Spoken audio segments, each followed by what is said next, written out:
Hey, Dr. Taylor here, coming at you with a last half lecture on states of consciousness. Specifically, what we're going to look at here in the last section of this presentation is the idea of drugs and consciousness. So, in other words, ideas of what drugs do, specifically what types of drugs like depressants, stimulants, hallucinogens. We'll look at those. We'll look at some lesser known drugs. And fair warning, there's some graphic images of what we call adverse consequences of some of these drugs, too, as we go through. And we'll also talk about, in the very first part here, we'll talk about the idea of addiction, right? Or substance abuse disorder. But first, let's go ahead and define a couple of things. Number one, what is a psychoactive drug? Well, it's basically any chemical that we would put into our body that will change or alter our perceptions, mood, or other elements of our conscious experience, just as you see here on the screen, right? So anything that we would take in that alters our mood, our perceptions, or other elements of the conscious experience. What does that really mean? Well, think about this. Typically, when we use the term psychoactive drugs, people begin to think about, all these different narcotics, right? They think about, LSD, marijuana, methamphetamine, you name it, right? But they pretty much think of illegal drugs. But the reality is it's any chemical that we introduce. That would include things like caffeine or nicotine, right? So daily items that we actually, take in would be included in this definition. Now, addiction. A lot of psychoactive drugs can be very addictive, and they can also be very harmful to the actual body, right? So there's a few factors that we begin to look at when we start talking about addiction, like tolerance, withdrawal, and how the use of the substance changes the daily experience of the individual. Now, for my on-ground classes, we've already watched the video Wasted in Seattle, right? The Drugs Inc. episode. And so we can understand already the idea of how drugs impact a daily life of an individual. So we don't really need to go too far there. You've seen, some great examples of how people have, drastically changed their lives in order to live a life of drugs, right? And don't misunderstand that I'm saying they chose that. Well, they kind of did. But there's a point that it moves from choice to there's a real problem here, right? And it starts with tolerance. And tolerance is just simply this idea that the more you use, the more times you actually use a substance, the more of the substance you need to achieve the same effect you got the first time or the desired effect, right? So, I use the coffee example. Maybe the first time you had a cup of really good coffee, which I'm going to take a drink real quick. Maybe the first time you had a cup of really good coffee, you got a pretty good little caffeine movement on it, right? A little buzz going from your caffeine there. But after you drank coffee for a while, it wasn't quite as exciting. It didn't quite give you the same effect.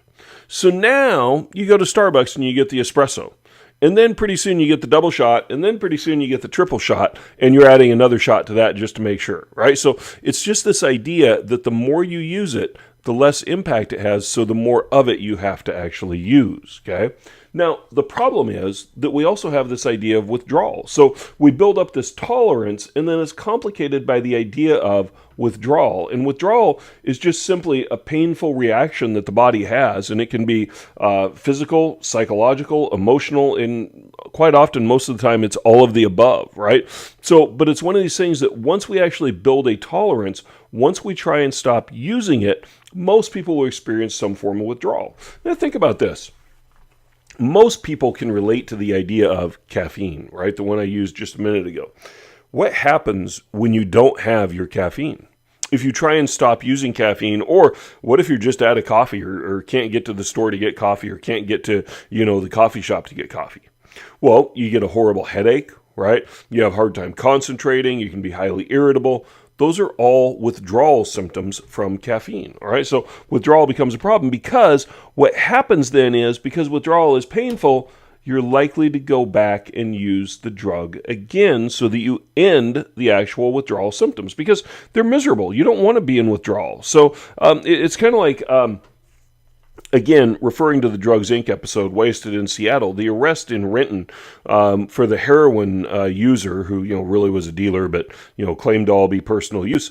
He made an interesting statement, if you remember, and the statement was basically, how can you blame someone for using this to stay out of pain, right? And it's not even that necessarily the idea that he started using it because he had a pain condition. It's the idea that withdrawal from heroin is extremely physically painful, right? And so being physically painful and what we call dope sick from it, right, really pushes people to want to use it again. So they want to avoid withdrawal, they keep using it. So when does it become a disorder, right? So when does it become substance abuse disorder? Well, first we have tolerance. We've already covered that. Then we have withdrawal.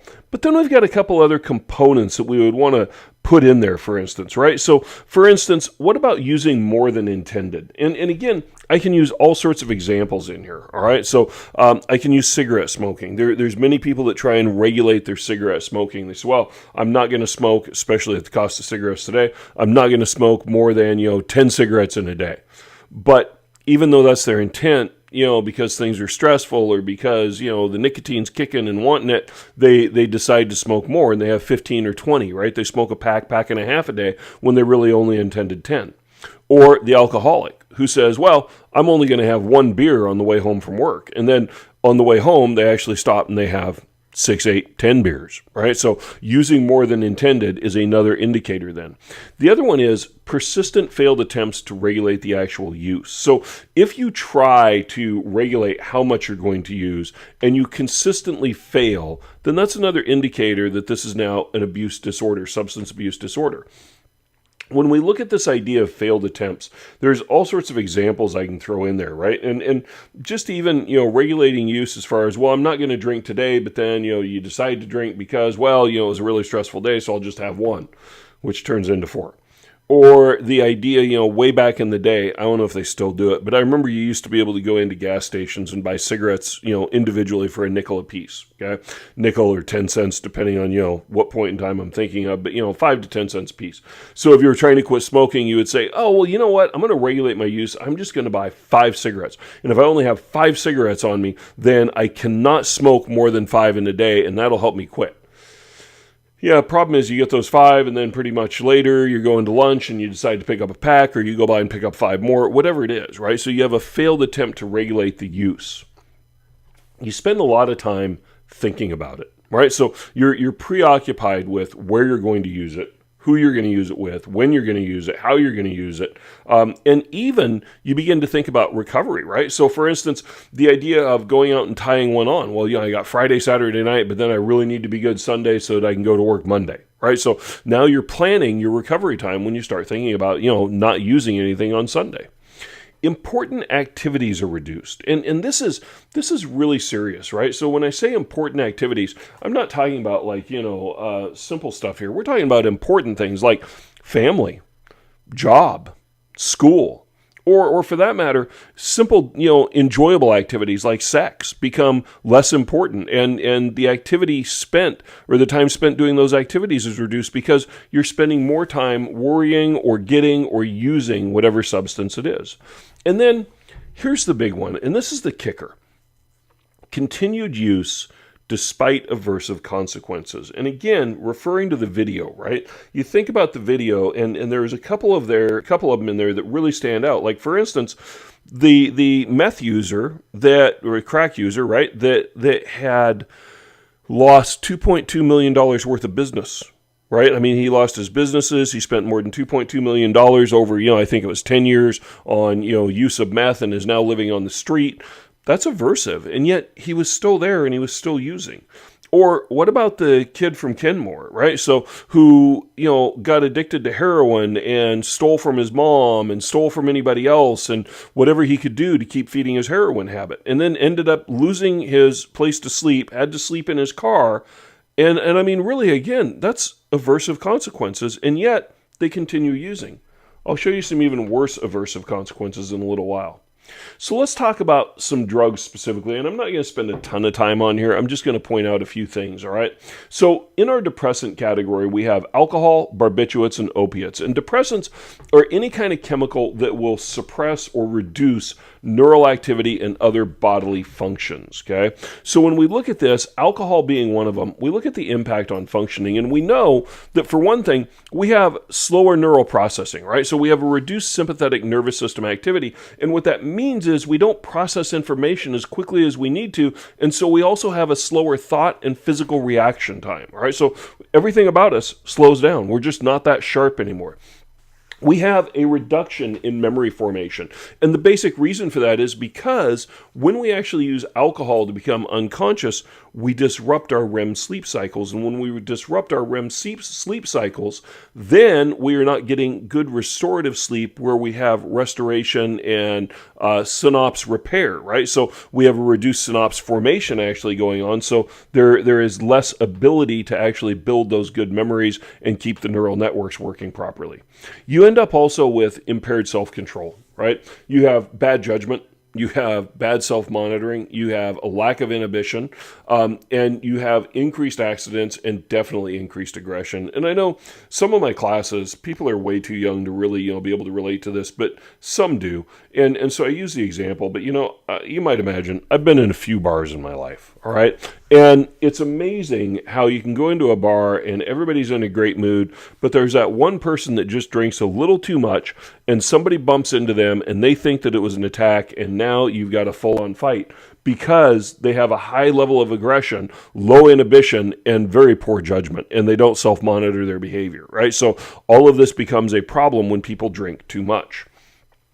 What about long term? I mean, that's short term if you think about it, some of it, right? But what about long term? What if long-term impact was actually, this is how you're going to live the rest of your life? Well, it actually potentially is.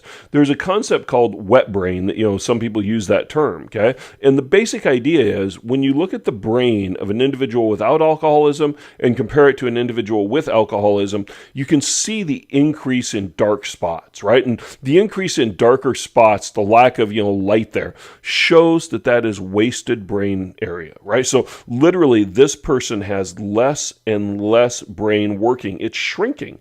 And so there's more fluid spaces and less actual brain activity. And some of this is really important, for instance, in the frontal cortex. So again, we come down to that slower neural processing. We come down to that seriously impaired self-control and impaired judgment because of that frontal cortex damage. Okay, so we see some significant issues here. And actually, there are some people that if they get to this condition, even if they don't drink, you would swear that they have been drinking because they slur their words, they have all the basic behaviors of being intoxicated, but it's not that they're intoxicated, it's their brain is so damaged. See, you got to think about this. With any of these substances that we talk about, what are you really doing to your body? You're poisoning it. I mean, that's honestly what you're doing. Any of these substances that we start talking about, you're poisoning your body. And so when you poison your body, there's going to be damage over long term on this. All right. So you got to think about that when you're actually, thinking about using something. Okay. What are barbiturates? Well, barbiturates are tranquilizers, right? And again, they work to depress your central nervous system activity. Some common ones, Nembutal, Seconal, or Amytal would be, out there, typically used for reduction of anxiety or assisting people that have insomnia. But again, here's some problems, right? So we have reduced memory issues. And the reduced memory issues are, again, because even if you're unconscious, that does not mean that you're getting good REM sleep. Unconscious and sleep are not the same. So if you're not getting past NREM 1, 2, or 3 and getting into a good REM state, then you're not getting that good memory formation. You're not getting the synapse repair throughout the night. You also will have a lack of judgment, inability to concentrate, and the big problem with barbiturates is if you combine them with alcohol, they could lead to death, right? So they can be extremely dangerous.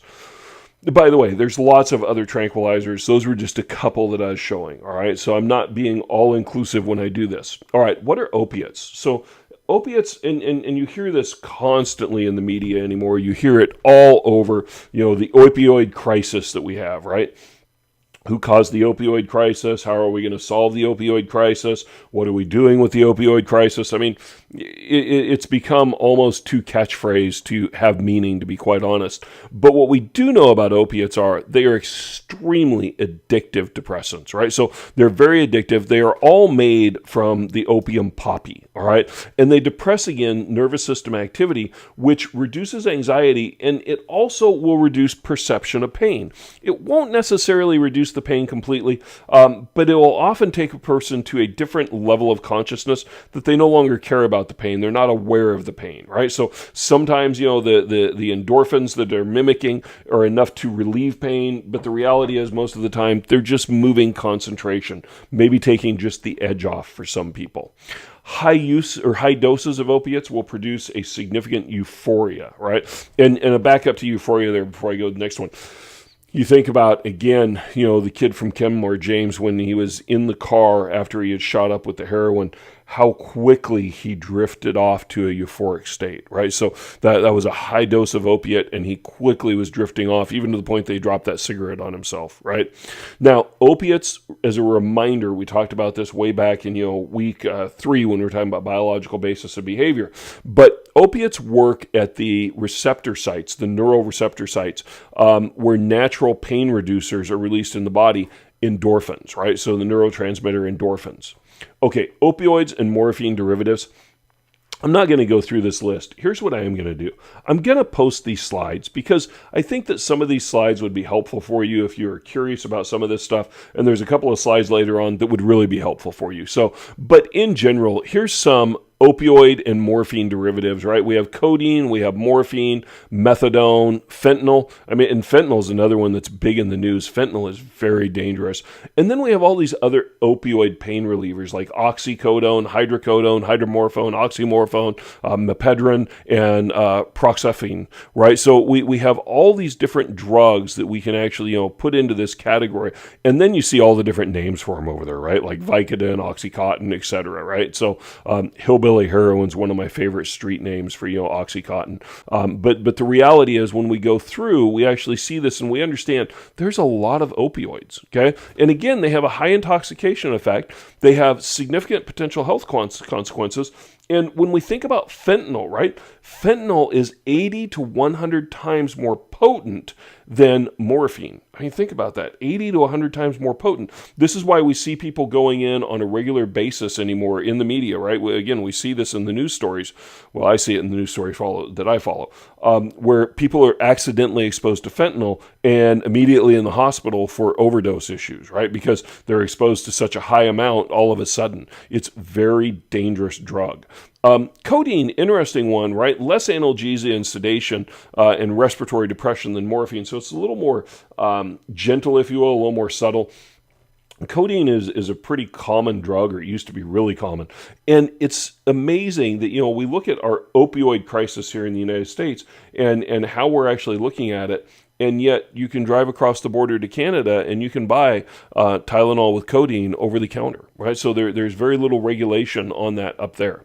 Now, stimulants are the opposite of depressant, obviously, right? So they're going to increase or intensify neural activity, okay? They're going to do things like dilate pupils, increase breathing and heart rate, increase the blood sugar, and they're going to decrease appetite. Matter of fact, that was a really big thing, when I was growing up, and I'm sure a lot of people still do it, but diet pills or speed, right, are basically, stimulants in order to suppress appetite so people can lose weight. Not a good way to do it at all. Now, examples of stimulants would be like caffeine, nicotine, amphetamine, methamphetamine, cocaine, and ecstasy, right, or MDMA. So when we look at caffeine, pretty innocuous, right? Everybody uses it for the most part. What's it do? Well, it adds a little bit of energy for most people, can disrupt sleep for 3 to 4 hours.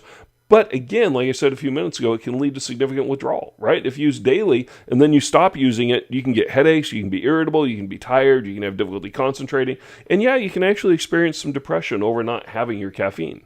Nicotine does some different things, right? It arouses the brain, right? Increases the heart rate, blood pressure, but it reduces circulation to your extremities, which you really want blood flow into all your extremities. So it's not a good thing there at all. At really high levels, it can relax muscles and trigger the release of different neurotransmitters that are tied to stress reduction, and it will suppress appetite for carbohydrate. kind of an interesting thing. Still not a good diet method, right? So the inhalation, we can't even begin to spend the amount of time we should spend talking about the negative effects of nicotine as far as inhalation and carcinogens going into your lung.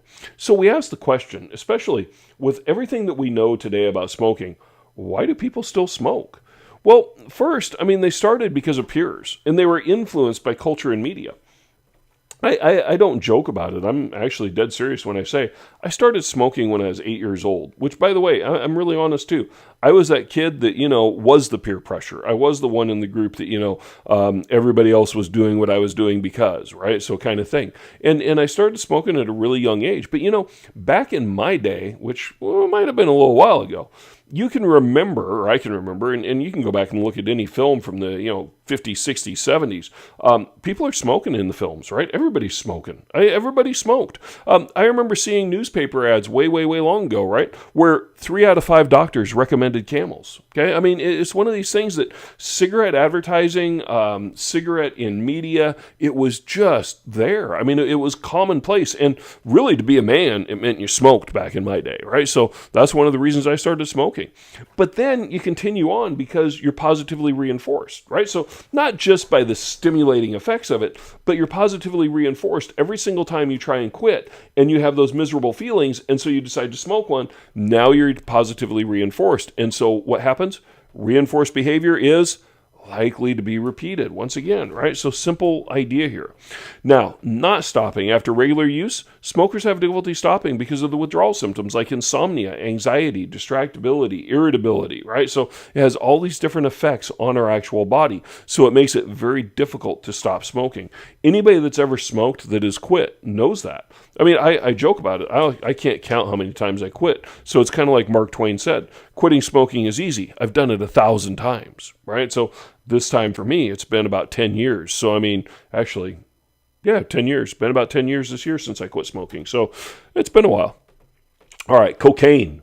Cocaine has a very specific process, right? So it blocks the reuptake. So that means it increases the level of dopamine, serotonin, and norepinephrine, all 3 of those neurotransmitters when it's actually ingested, right? The effect is a level of euphoria and energy that lasts about 45 minutes, right? So we see here, an example in the synaptic gap of how dopamine is released, for instance, and then once it's released and it's done its job, it's supposed to be reuptake, right? So it's supposed to go through the process of reuptake. But cocaine comes in and blocks those receivers and says, nope, leave all the dopamine out here for us. We want to keep using it, right? So it increases that level of dopamine and serotonin and norepinephrine. But what happens next? Well, you go into a euphoric, or after euphoria, you go into a crash, right? And the crash comes with agitation, depression, and even physical pain. But users develop a significant tolerance again, right? So, and withdrawal. So we have, again, the tolerance withdrawal factor that comes into this. And so once they're using it long enough, using it is just to maintain what we'd call normal, right? So your body has become so used to how much dopamine, serotonin, norepinephrine should be there that now you're just trying to maintain homeostasis, if you will, right? You're sitting there at a normal set. And then the big problem is if you overdose, right? So if you overdose with this, of course, violent things like convulsion, violence, but heart attack and death are not uncommon. Some of you may have heard of the artist Eddie Money, right? So actually, he was on TV not too long ago with a travel agency commercial or something like that. It's obviously he's out of his day now. But Eddie Money did the song "Shaken," right? So you can Google it and check it out. Eddie Money, "Shaken." The funny thing about Eddie Money is Eddie Money was an NYPD officer, and Eddie actually overdosed on cocaine, and he wrote the song "Shaken" about his overdose ride to the hospital, right? So that was kind of the thing, and of course, it ended his NYPD career, but, the reality was that he became a musician. I don't know what he did with drugs from that point, but he made some, significant statements in that song really about the fear that he was actually experiencing as he was dying, right? Well, he thought he was dying. He was probably going to die if he didn't get help. Methamphetamine triggers sustained release of dopamine, right? So again, here we go. Flood of dopamine that will go as long as 8 hours for euphoria and energy. But then the person becomes irritable, insomnia kicks in, seizures, hypertension, violence, depression. You remember, again, thinking back to Drugs, Inc., right? And there's a reason, right? See why I show that actual documentary. Thinking back to that, think about the meth user that was on the street talking about the idea that, sometimes he doesn't sleep for 3 days. That's the impact. Now, it becomes all-consuming. It's everything you do. Now, here is what we call the Extreme Makeover Meth Edition. This is the same person 4 years apart, right? So in 1998, that was a picture of them, and then 2002, after 4 years of using meth, that's what their life looked like. What about ecstasy? The club drug, right? So MDMA, ecstasy, synthetic stimulant that will increase the level of dopamine and significantly increase the amount of serotonin. And so all of that, again, brings about euphoria, brings about a high level of stimulation. It can bring about hallucinations. And here's the big thing, right? The serotonin especially is tied to this. Dopamine would be tied to the hallucinations. We're going to talk about that a little bit next week too. But reality is, right, we'd see the dopamine, impacting hallucinations more, and we would see the serotonin tied to this artificial feeling of love. Everybody loves everybody, right? Complete social connectedness. This is why you're dancing in the bathroom, right? No, I'm sorry, dancing in the bathroom is not normal, okay? It's just not. Even though the video showed it, it's not normal. So, but that's what happens, right? People feel, this artificial social connectedness. The problem with ecstasy is people don't understand the long-term impact, because here's what happens. First, short-term, regretted behavior. That can happen with any drug, but it's going to happen here likely. Dehydration and overheating and high blood pressure, which could very easily lead to death. Again, if we go back to the video, we looked at the club drug and the time that people were using it. And the one guy talked about the idea he's been drinking water and taking vitamin C all day. That was his attempt to get his body ready for this shock, if you will, of dehydration and overheating, right? So this is what people do. If you don't do that, you could actually die, right? So the drug can actually kill you. Now, if you make it past that short-term problem, here's what may happen to you. And understand this. There's no magic number. It's not like I can look at you and go, you get to use it 9 times. And on number 10, this happens. Everybody is different. That's what we call genetic variation, right? So when we look at genetic variation, we can't say who it's going to happen to or when, but here's a likelihood that will happen. You will actually permanently damage the serotonin-producing neurons, which means you will now be, congratulations, depressed for life. We can't use an SSRI to, selectively prohibit reuptake of serotonin and increase it if the serotonin-producing neuron is gone.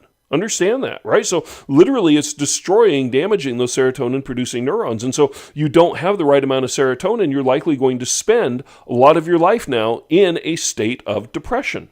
You're going to have a disrupted sleep and circadian rhythm, right? So this is going to mess up your sleep ability. It's going to change your circadian rhythm. It will definitely impair your memory and slow your thinking, and it could suppress your immune system so that you're more likely to get sick easily. And once you get sick easily, when you have a suppressed or a compromised immune system, I gotta tell you, man, flu alone is deadly. I mean, to somebody without a suppressed immune system. If you have a suppressed immune system, flu or pneumonia are very deadly issues for you, potentially. All right, what about hallucinogens? Well, of course, probably the one that comes to everybody's mind is lysergic acid diethylamide, right, or LSD, okay? LSD, different drugs like that interfere with serotonin transmission, and that will cause hallucinations, images and other sensations that you think are real, but they didn't actually come in through the senses, okay? So they're not necessarily real. Now, those of you using the Novatext online, and even if you're not, you can still go online and use it. There is a LSD simulator video in one of the chapters, or you can Google LSD simulator, and you can go to YouTube and find it too, I think. Do not do this if you have epileptic issues or if you're prone to seizures. Don't do it. But if you're not prone to something like that, it's actually kind of an interesting thing to do. Now, another common, and I mean very common, hallucinogen would be marijuana, right? So we look at marijuana, and it binds with different cannabinoid receptors in the brain, and it'll do a couple of very specific things. Number one, it amplifies sensations, right? So many people that have used marijuana talk about the idea that everything feels better, right? So eating tastes better, sleeping is better, sex is better. I mean, everything that you do is just better because the sensations are amplified, right? It will disinhibit your impulses. It will create a euphoric mood, and it causes you to be unable, or causes a lack of ability to sense satiety. All right. In other words, you have the munchies. You don't know you're full. You just don't feel full, and you just want more. Right. So you lack an ability to actually find satiety. Now, what happens with THC if you continue using it long enough? Well, you could have impaired motor coordination, perceptual ability, and definitely a slowered reaction time. Okay, so marijuana and driving are just as bad as drinking and driving in that sense. You got to understand that. Now, when THC accumulates in the body, it can actually increase the effects of the next use. So it's one of the interesting drugs that the more that's in your system, the more impact it actually has to use it. Over time, the brain actually begins to shrink in different processing areas, memory and emotion areas. And when we think about that, there's kind of an interesting deal. For the most part, there's some research out there that shows that once you're 25 years of age, you're pretty much okay as far as the brain goes. I mean, you can't, obviously lay around and smoke marijuana all day long and not suffer some consequences, but you're pretty much okay brain-wise. But under 25, it actually has a major impact potentially on brain development. So, this idea of putting the age at 21 was kind of a bad idea. We just did it because it was alcohol when we came to recreational use here in the state of Washington. But the reality is, really we should have been like 25 just based on brain issues. The other thing is there's smoke inhalation damage potential. And again, there's kind of a lack of research. Matter of fact, I just read an article that was talking about the lack of research to show how bad or how, truly how bad or how significant smoking marijuana is to the lungs. But here's the thing I would say. Just think about this. Just as tobacco is, any kind of carcinogen, burning material, sucking into your lungs, probably not a good idea, right? So, there's definitely an impact there. All right. Here's a summary, right? Desired effects of drugs, and it has, several drugs we talked about, what type of drug it is, and what the pleasurable effects that people are seeking out of. And again, I'm going to post this slide, so you'll be able to just, bring this up in a little while and look at it. The other one, the other slide here, is aversive effects of those drugs. So it's the same drug, same type of drug, what it tells you type, and then what the negative after effects of using those drugs are, right? So feel free to take a look at it. It's really kind of interesting stuff. Now, as we look, kind of interesting when we look at prevalence of drug use in the United States, for the most part, right? So most drugs are going down except marijuana. Right, so marijuana is on a climb, and again, here with elections just being done, it was kind of fascinating. Again, Missouri passed medical marijuana for the first time. Michigan passed marijuana for the first time. North Dakota had it on the ballot and overwhelmingly rejected it and said absolutely not. Right, so it's kind of fascinating still how different areas are developing around this, but we definitely see an increase in the use of marijuana. So let's talk about some lesser-known drugs. Niope is a South African issue, right? So, and it's a bad one.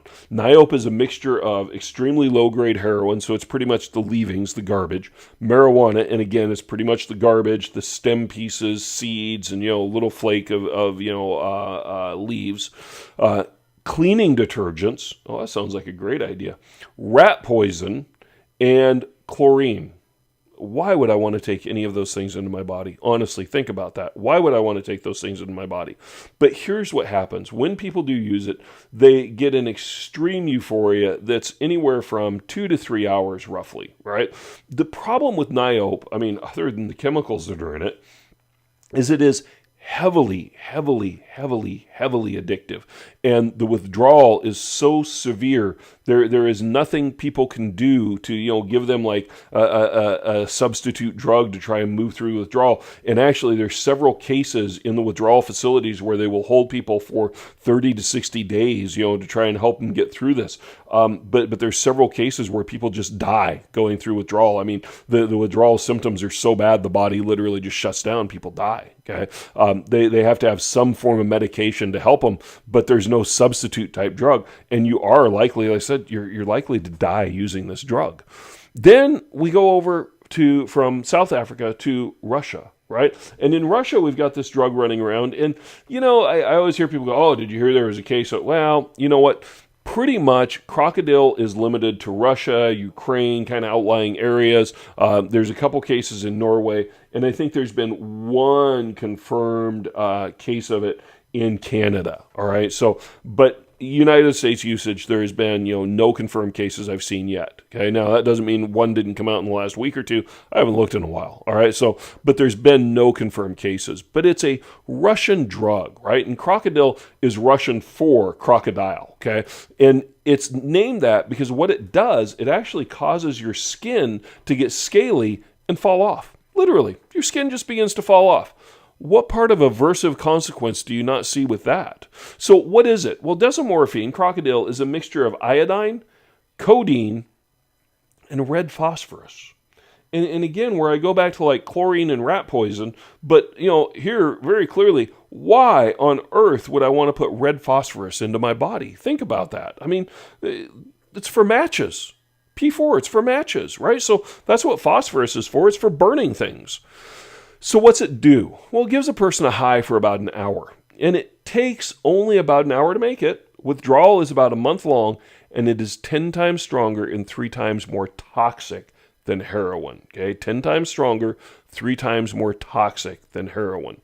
What are the other effects? Well, it causes personality changes, causes sores and ulcers on the forehead and skull, causes, soft tissue like ears, lips, noses to rot and, even fall off.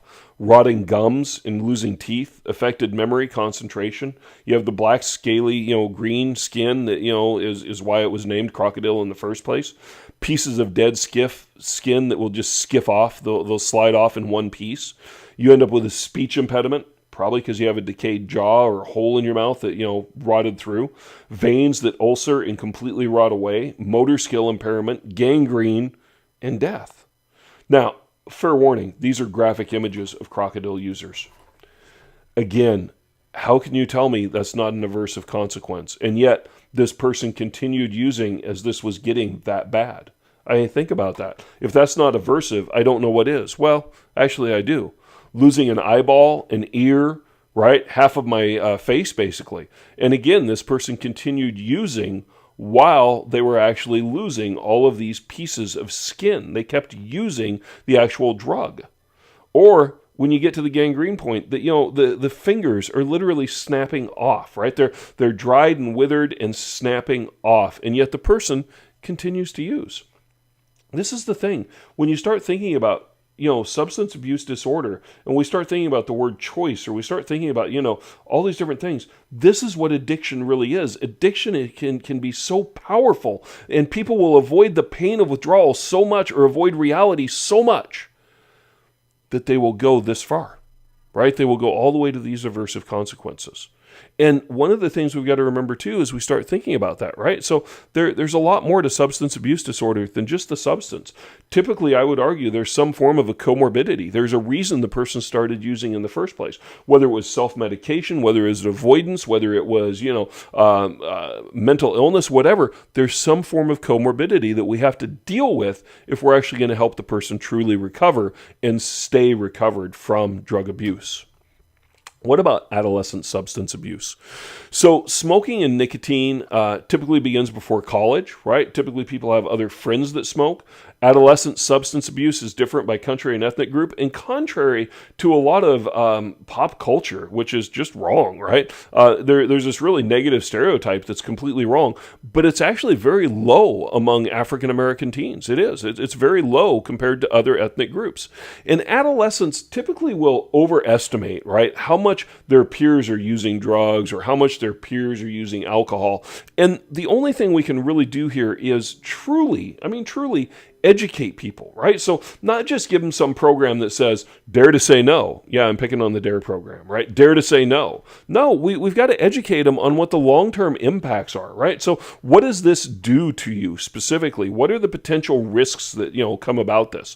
Also, educating them on how they reduce the risk of substance abuse, right? So for instance, instance, again, giving them good information, but helping them find a sense of personal worth and purpose can be found in all sorts of things, community activities, sports, etc.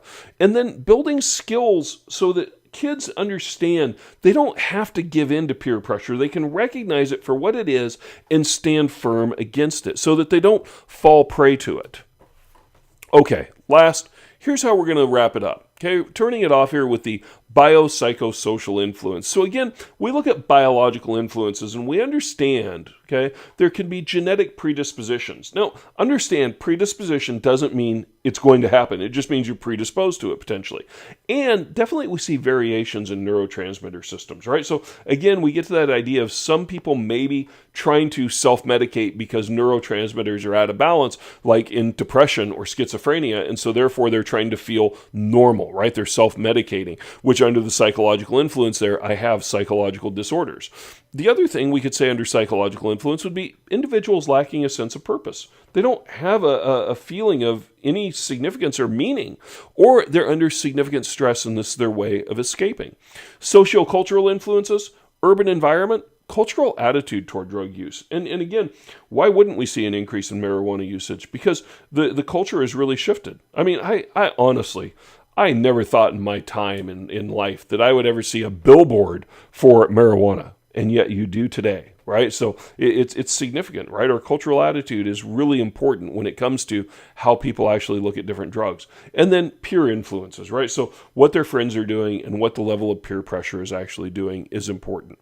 All right. Hey, that is States of Consciousness, wrapping it up. Conclusion on, psychedelic drugs or drug use in general and altering states of consciousness. As always, if you have any questions, feel free to let me know. Otherwise, have a great day.